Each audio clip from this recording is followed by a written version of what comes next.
জি viewers, বিকাশে একটা প্রতারণার অভিজ্ঞতা আমার হয়েছে। সেটা আমি আপনাদের কাছে শেয়ার করতে চাই এজন্য যাতে এরকম অভিজ্ঞতার সম্মুখীন হলে আপনারা কি করবেন।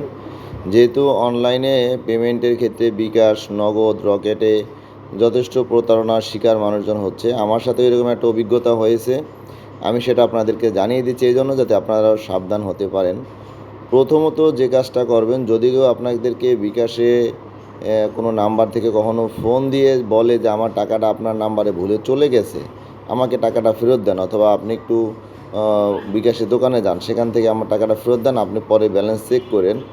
আপনি যে কাজটা করবেন, প্রথমেই আপনার ব্যালেন্সটা আপনি চেক করবেন। যে একজনে বলল যে আমার নাম্বারে সে টাকা পাঠাইছে, তো টাকাটা মূলত মেসেজে আপনি কিন্তু বিশ্বাস করবেন না। আপনি *247# দিয়ে এবার নগদ এবং অন্যান্য যে মোবাইল ব্যাংকিং আছে, আপনি সেখানে ঢুকে আপনি দেখবেন আগে যে আপনার ব্যালেন্সে টাকাটা আসছে কি না। সেটা প্রতারণার টাকা হোক অথবা রিয়েল টাকা হোক, আপনি সবসময় ব্যালেন্সটা চেক করে কনফার্ম হবেন যে ব্যালেন্সে আসছে কি না। আমি যে অভিজ্ঞতাটা পেয়েছি, একজনে ফোন দিয়ে আমাকে বলতেছে আমার মোবাইলে সকালবেলা একটা মেসেজ দেখলাম গতকালকে 24,000 টাকা আসছে। তো এরপরে একজনে ফোন দিল, টাকাটা ভুলে পাঠাইছে, আমি যেন তাকে টাকাটা দিই। আমি দিতে চাইলাম, সে বলল আপনার নাম্বারটা তো বিকাশ অফিস থেকে ব্লক করে দিয়েছে। আমি ফোন দিয়েছিলাম, আপনি অফিসকে একটু হেল্প করেন, অফিস আমাকে টাকাটা ফেরত দেবে। এর মধ্যে কথা শেষ হতে না হতেই অফিস থেকে ফোন দিল। তারা বলল যে ভাই এরকম আপনার নাম এটা, বললো যে হ্যাঁ ঠিক আছে। তখন সে আমার এনআইডি কার্ড এবং বিকাশের পিন নাম্বারের কথা যখন বললো, আমি বললাম যে এই সমস্ত জিনিস তো আপনার দেওয়া আমার উচিত হবে না।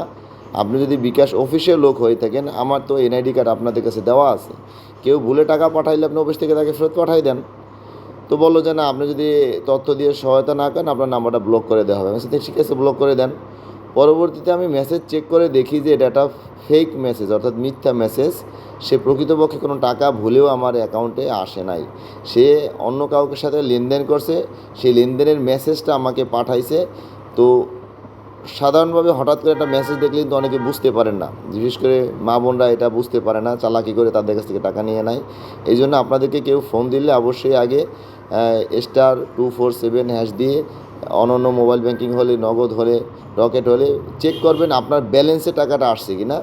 এরপরে নিশ্চিত হবেন যে কেউ ভুলে আপনাকে টাকাটা দিয়েছে। এরপরে আপনি ফেরত কীভাবে দিবেন সেটা ব্যবস্থা করবেন। আগে ব্যালেন্স চেক না করে যদি আপনি কাউকে টাকা পাঠিয়ে দেন, আপনি নিশ্চিত প্রতারণার শিকার হবেন। আমিও কিন্তু যদি ব্যালেন্স চেক না করতাম, আমিও কিন্তু টাকা পাঠিয়ে দিলে আমি একটা প্রতারণার শিকার হয়ে একটা ক্ষতিগ্রস্ত হতাম। তো ভিউয়ার্স, আপনারা যাতে ক্ষতিগ্রস্ত না হন সেজন্য আজকের ভিডিও। ধন্যবাদ।